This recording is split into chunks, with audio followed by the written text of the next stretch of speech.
សូមស្វាគមន៍មកកាន់វិធីចុះហត្ថលេខាលើអនុស្សាវរីយ៍យោគយល់រវាងសាលាអន្តរជាតិ Berkeley បូរីខតយ៉ាតនិងធនាគារ Singha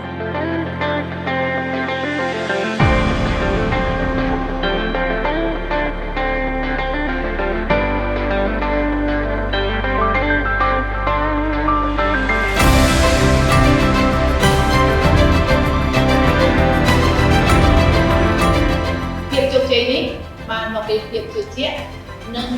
ដល់ក្តីទុកចិត្តទៅលើគ្រូអាចារ្យសូមអរគុណជូនពរសុខភាពពិធីចុះហត្ថលេខាលើអនុស្សាវរីយ៍យោគយល់រវាងធនាគារ Singha